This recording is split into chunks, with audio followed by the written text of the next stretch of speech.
Okie dokie. How much more news can we handle, Carlos Watson, in our lives? Yeah, it just doesn't stop. Indeed, it's funny, Katty. Yesterday I was talking to Phineas, who you may know as a singer-songwriter and is Billie Eilish's brother and collaborator. And he just made me realize how, even though right now we feel like a lot of norms are being upended, he was like, wait until Gen Z is firmly in the driver's seat. I mean, forget millennials. Wait until Gen Z is. He's like, everything is going to be up for grabs. So maybe this is a preview of a more interesting decade or two to come. And Carlos, with that elegant bit of name dropping, I think we should crack on. Why not? Hello, I'm Katty Kay in Washington. And I'm Carlos Watson in California. And welcome to When Katty Met Carlos, our new podcast from the BBC World Service and OZY Media.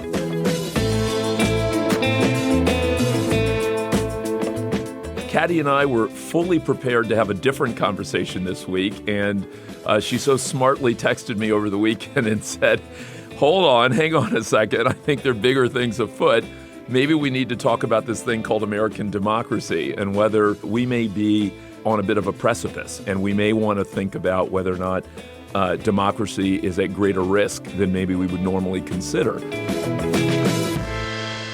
The president's hospitalization for COVID-19 prompted a lot of people here to worry about the health not just of Mr. Trump, but of the election itself, as we heard from people who had gathered outside Walter Reed Hospital during his stay there.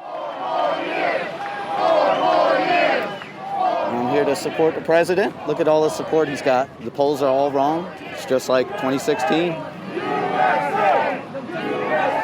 This is one rare moment where we can come out and support our president openly.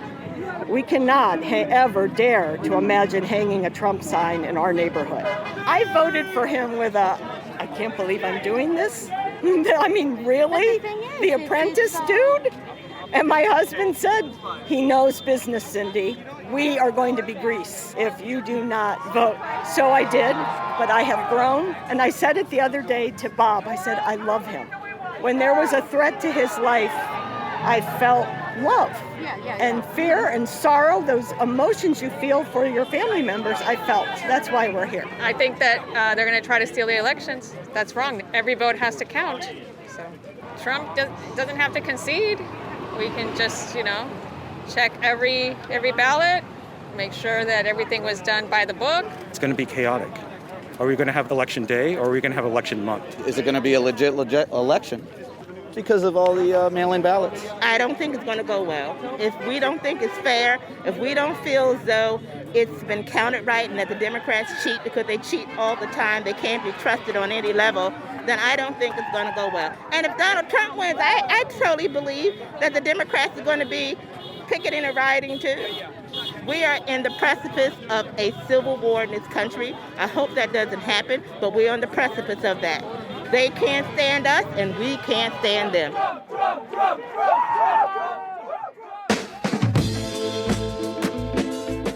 That kind of sums up where we are as a nation, divided. And to borrow from Abraham Lincoln, a house divided against itself cannot stand. So should we be worried that the personal and political battles taking place across the country are becoming a threat to the democratic system that's meant to govern us all? Joining us to discuss this question is Julius Krein. He's the editor of the journal American Affairs. And the award-winning journalist Mariana Atencio. She's originally from Venezuela. November will be the first time that she can vote as an American citizen. And she's recently written about the dangers of taking democracy for granted. Mariana, I loved the piece that you wrote about your native Venezuela and making some comparisons. Do you feel like, given some of the things that have gone on over the last year, is the U.S. on a meaningful precipice in terms of the strength of our democracy? Absolutely. There is no doubt in my mind that we're living through a very similar fragile moment that the one that I experienced in Venezuela. And why? What makes you say that? Because other people would say this is such a strong, robust, wealthy country that, yes, things are tumultuous, disorderly, concerning, but not enough to make the analogy to other places where democracy has slipped away. You could absolutely argue that we're living through another 1968 and we're going to get through this, and American sociopolitical conditions and really the country's capitalist and democratic institutions, they're exceptional by any standard, and there are many differences between the U.S. and Venezuela. However, I grew up in a country for 24 years of my life that was extremely prosperous economically. We never had these left or right-wing dictatorships that the rest of the region went through in the 70s and 80s, and we believed that we were exceptional.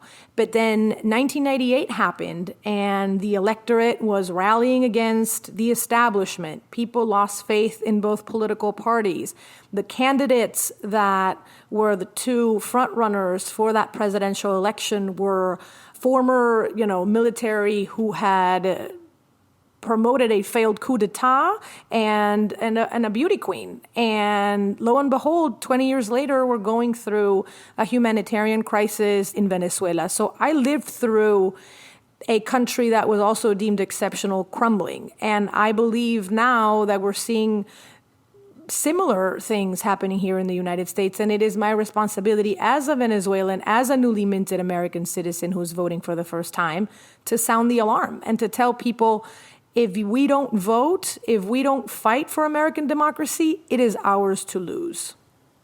Julius, sitting here in the United States and listening to Mariana's account of what she has gone through in Venezuela, a country that was stable, that was democratic, where the prospect of dictatorship seemed alien. Does any of it ring true for the United States right now, or does it seem like a different world? Personally, I don't think there's any question that democracy is in decline in the United States, perhaps throughout the West. Whether one defines that narrowly in terms of a dictionary definition or more expansively in terms of conventional and established institutions, public discourse, public morality, things like that. It seems very clear to me that democracy is in decline, and I'm not sure that there's even much debate about that. What I think is the more interesting question and debatable question is why and what's causing it.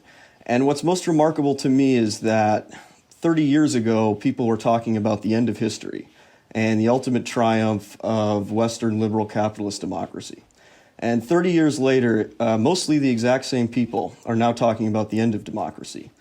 And what's often lost, I fear, in a lot of this soul-searching and hand-wringing is that the policy consensus that was so triumphantly adopted after the end of the Cold War is largely responsible for paving the way for its own destruction. And whatever one does with the voting structures and specific apparatus and all of that, if we're unable to fix those glaring policy failures that have eroded so much of the middle class and other economic and other bases of any functioning, healthy democracy, then I don't think any of the moralism will really go anywhere. Julius, can I just pick you up on that, on a kind of, lesson in demise of democracy 101, if you like. When you say that there's no real debate that democracy is in decline in the United States, what are you pointing to? What are the measures that you're using to show that democracy is less solid now than it was, say, 10 years ago?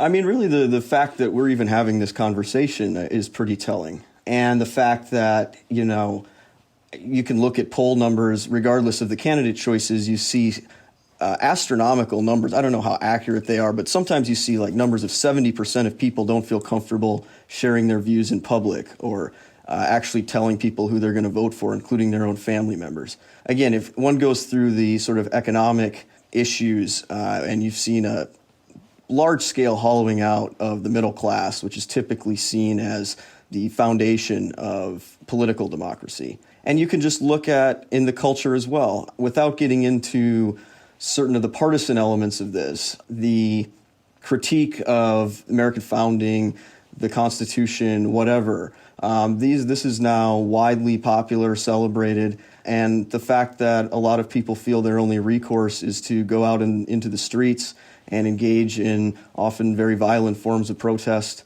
also says all you need to know. And I think most people look at the last few elections and they see all the greatness of American democracy. The end result is a choice between Biden and Trump, I think, the indications are everywhere.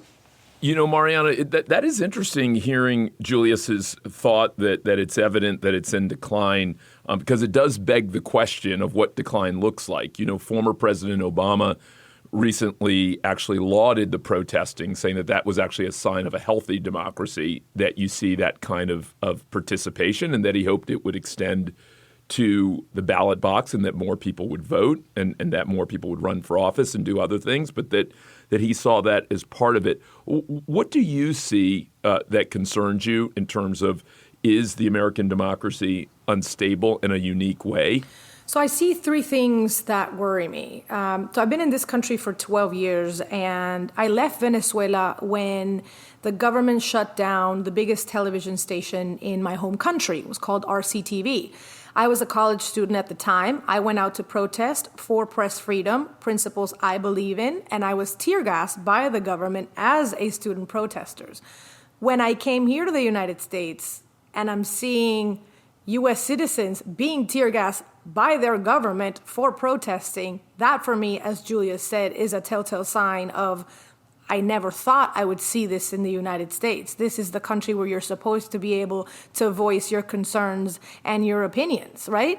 So contrary to what President Obama said, I believe it is people echoing a frustration and not seeing any other way to protest and make their voices heard, number one.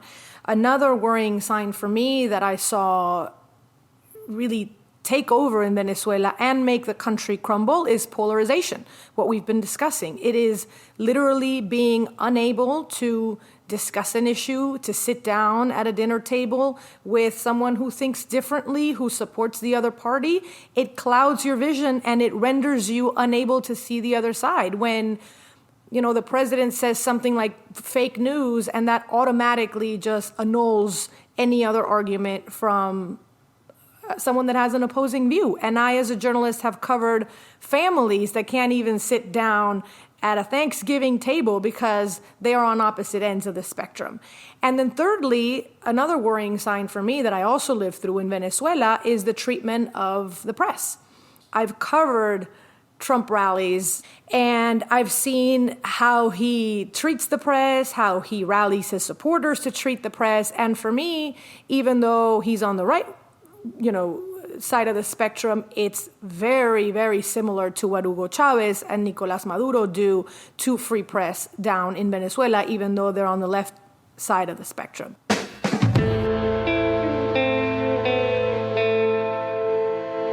Okay, let me put an alternative point of view. You have in the United States an incredibly vibrant democracy. You have institutions that are alive and thriving. You have a press corps that speaks loudly every day, that takes on the president and the members of the White House every single day. You have a wide spectrum of political views across the American media. You have a Congress that still does its job in terms of checks and balances to a large extent. You have a Congress that impeached the sitting president. You can't get much more of a robust democratic action than that. So are we, because we see people demonstrating on the streets, or because some people hate President Trump and some people hate Joe Biden, are we getting into a false sense of there's a sort of breakdown in democracy when actually the institutions of American democracy are doing their jobs? I'm wondering if the comparisons don't hold up with a country like Venezuela, it seems to me. Well, we can say the institutions superficially might seem vibrant, but look at the poll numbers, and pretty much everything except the military is polling at rock bottom. Congress being the single digits, I think. I don't think anyone really takes seriously the idea that, say, the Supreme Court is a non-politicized body anymore. I don't think anyone really trusts the media as a neutral or objective arbiter or reporter of events. Now, you can say there's still a lot of open disagreement and all of that, certainly true. But I think the problem is democracy used to be able to legitimate itself on the basis of its performance, its capability to get things done better than other regimes. And that sort of performance legitimacy is now completely absent, it seems. I mean, the last major public works done in the United States, I think, were the D.C. Metro and the San Francisco Bay Area Rapid Transit in the 1970s. We cannot make major public investments in this country anymore. It feels like everything is impossible to get anything done because there's so many procedural obstacles and vetoes to any large national projects. All right, Julie, so let me push you, flip to the other side then. If you and Mariana are right that we are truly at a tenuous place, we got real problems, then what would strengthening democracy look like? What would be the top 2 or 3 things on your list over the next 2 years, 4 years? And Mariana, maybe you'll tell me we don't even have 2 to 4 years. Maybe you'll tell me this is active triage. And so I want you to answer the same question after Julius. But Julius, hit me with your first 2 or 3 key change moments or change items that you would prioritize. Well, if I may, there's kind of, you can bifurcate this question into 2 points. There's policy solutions that I would like to pursue, and the main one would be a major industrial policy to reindustrialize the United States, and that would include everything from subsidies to just direct government investment in rebuilding factories and reshoring manufacturing and productivity-generating industries as opposed to relying purely on service industries.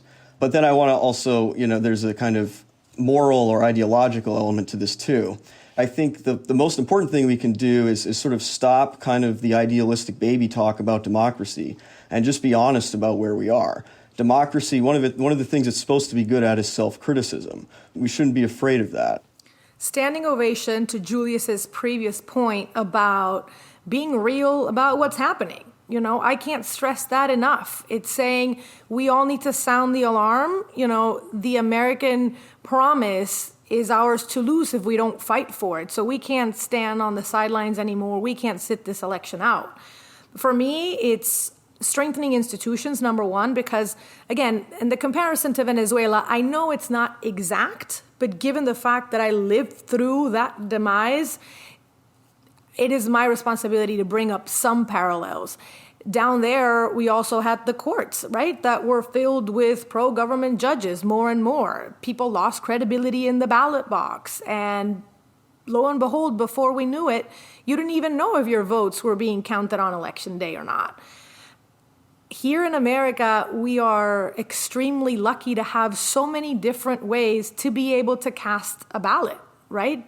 I'm amazed as a new citizen, as a first-time voter, that you can vote by mail, that you can vote early, that you can even register to vote online. So the fact that system is also being clouded right now, and there's a shadow of doubt placed over it by the man in the highest echelon of power, is extremely worrisome to me, and that should be called out. It's interesting, Mariana, that you mention all the different ways to vote, because you're right, there's lots of countries in the world, and perhaps Americans don't understand this, where you cannot vote in all these different ways. You can't send in your ballot or vote early. Voting happens on election day. I've been all over the world and I've watched long lines on election day. There's no other way you could do it. And it is a remarkable thing about the American system. And yet, in the 2016 election, nearly 40% of eligible voters did not bother to cast their ballots. And I wonder whether, and it seems profoundly un-American to even suggest this, in some other countries in the world, you're penalized if you don't vote. There is some kind of financial fine on you or financial penalty for not casting your ballot. Should Americans be forced to vote in that way? Should it be something, if you don't vote, you pay a fine for it, you pay a cost for not voting? Julius, it seems profoundly sort of unconservative, but maybe we've got to that point. I think that might work maybe on a very local level, but the problem with political disengagement in the U.S. seems to me more the fact that people simply feel that whoever they vote for, it doesn't matter. Mm-hmm. And that fundamentally the game is rigged. And I don't think forcing them to vote would actually solve that problem. It gives the sense of there are a number of countries where you have very high turnout and, one party gets 90% of the votes or whatever, but it's still not a real election because fundamentally the candidates are chosen in advance and it's very carefully controlled and very carefully selected. And here that's not done by a sort of political ruling party. It's done more by a sort of corrupt oligarchy. and it's much more subtle and it's much more complicated, but fundamentally most people see it as essentially the same thing. I think you bring up a good point, Katty, in the sense that, in Venezuela, if you didn't show up to vote on the day of the election in the blazing hot sun, standing there for hours next to these, men with long guns, you couldn't cast a ballot. I think it's a real privilege that we have so many ways to vote, but I think it wouldn't be democratic to force people to vote. However, sitting an election out was the beginning of the end in Venezuela. In the beginning, when Chavez rose to power, he, wanted to change the constitution, brought that to a vote. Many people didn't care. Many people underestimated him. And when we realized what was happening, it was too late. And low voter turnout handed him that victory on a platter. So I think it is the most American thing to do to freely cast a vote in an election.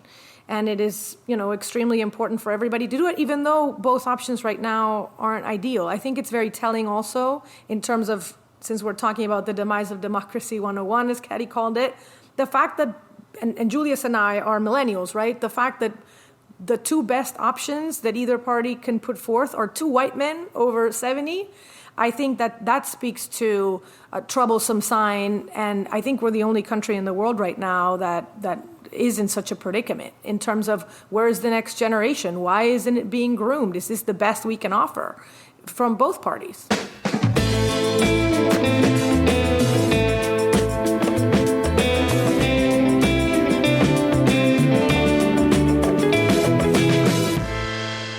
I actually think that while a number of the points we're making here, I think, are important and powerful points, I think there's a chance that we are missing one of the most central parts of the conversation about the vibrancy of American democracy, which is this question of race. And I think the question of race has been at the heart of that conversation since the founding of the Republic, and the deeming of enslaved Africans as 3/5 of a person and the denial of vote. And I think a big part of the conversation right now, for a lot of people, black and brown, I think they would feel like if the president were to win again, given what he has said or not said on white supremacy or what he said in Charlottesville and other places, that in fact that would be the biggest sign of a death knell. How do you guys think about the element of race in this conversation about American democracy? Should we integrate that into our analysis? Julius, go ahead. I know you feel very strongly about Charlottesville. Well, I mean, that's certainly race is an issue that can't be ignored. But all of these problems, of course, go back much further than Donald Trump.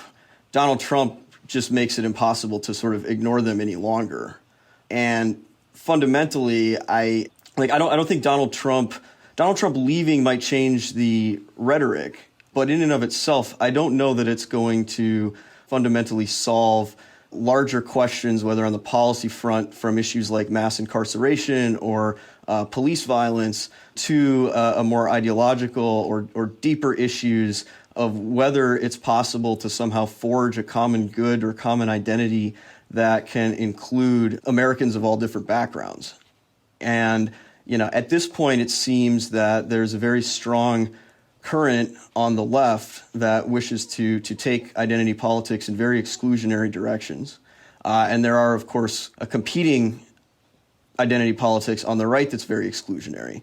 But there seems to be a vacuum there where you have something inclusive, where you're trying to actually build something together. Carlos, can I ask you something? I'm hearing something that I think is a thread between the question you just asked and something that Mariana talked about earlier about members of the same family not even being able to sit down at the Thanksgiving table.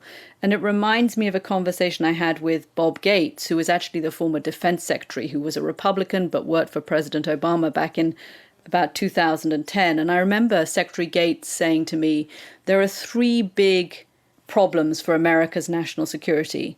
The first is China, the second is Russia, and the third is America's politics. And by that he meant that American politics had become so divided that the country is effectively ungovernable.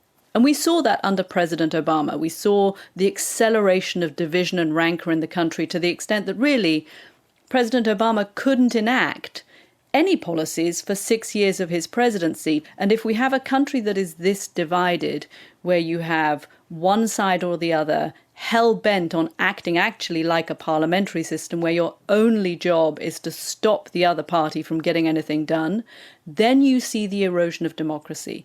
And the divisions that we have in the country have upended the norms and traditions that are part of democracy. Democracy is partly rules. In America's case, it's the Constitution, but it's also partly norms and traditions. And the divisions in the country, the political rancor in the country, the fear that Bob Gates talked to me about back in 2010, that is what has allowed President Trump, to a large extent, to shred the norms and traditions and leave us where we are, where democracy is vulnerable.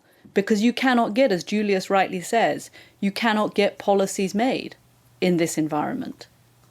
I think it is such an interesting moment, and I think, to borrow a phrase from a filmmaker I heard recently, I think that our democracy is being rearranged. And the question is it going to get rearranged in a way that is less democratic and less vibrant and less healthy, which is what happened in America in the 1870s as we went from Reconstruction to a post-Reconstruction Jim Crow world? Or is there actually an opportunity, as happened in the 60s, that we will be rearranged, but ultimately rearranged in a way that includes more people, that allows more and different kind of participation? And ultimately, as an optimist, hopefully a thoughtful optimist, I'm hopeful that that we are rearranging towards that, and that this is a good test and shock to the system. And it's bringing new players into the conversation. It's forcing us not just to revisit how do we work, meaning that's what this moment has done. Can you work remotely from home? Not just to revisit how we do school, not just to revisit how we think about love and marriage, but also to revisit how we think about democracy. And so, Katty, you and I have talked before about whether there's a Truth and Reconciliation Commission that's needed. But what I really wonder is whether we need a new constitutional convention. I wonder whether it's just time. Like, the same thing happens with companies, that you get to a certain age and you have to reimagine.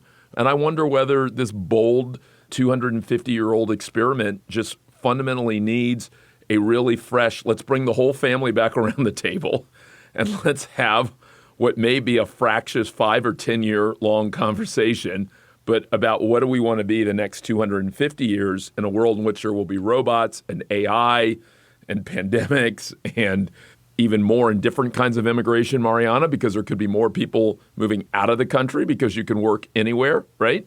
And I wonder whether we can turn, lemons into lemonade. I wonder whether we can, maybe to borrow from Julius earlier, we can say we do have a problem, but maybe we also have a fix. And let's see if as a family we can figure out, a really vibrant set of fixes. I'm hopeful about that. Let's reimagine America together. I'll finish by saying this. I became a U.S. citizen on Valentine's Day this year. This year, the year of the pandemic, the year of the protest, the year of this extremely crazy election, for a reason. I declared my undying love for America, and I, like you, Carlos, am an optimist. So I'm ready to fight tooth and nail for this country and what it represents around the world. But I do think you're right. We need to sit down as a family and reimagine the Electoral College and reimagine how we vote and the different peoples that live in America and what we want for this nation in the future. And I will say one thing just to close. I am the only one of the four of us at this conversation who does not have the right to vote in this country. And I wish I did. I wish I had a right to exercise that democratic process. I don't even have a right to vote in my own country, my home country, the United Kingdom, because I've not lived there for so long. And I have to say, it's a painful process to go through. You realize how much you miss it, particularly in an election cycle when everyone's excited about voting and getting out there and queuing. When you are disenfranchised, as I am, it's not a good place to be in. I wish I was part of a strong, active, energetic, excited democratic process. If we have that Thanksgiving dinner that extends into a commission to revisit the Constitution, Mariana and Julius, we will be inviting both of you to join us for that dinner. We can't fix it in a podcast. We will have to have an extended conversation. The country will have to have an extended conversation. But it is great to have both of your voices from very different perspectives joining this conversation today and that conversation that the country is having more broadly. Mariana Atencio and Julius Krein. Thank you, both of you, for joining us. We hope you've enjoyed this episode of When Katty Met Carlos, a co-production from the BBC World Service and OZY Media. Please join in our conversation again next week when we'll be looking deeper into the ways that America is coping in this rapidly changing political landscape.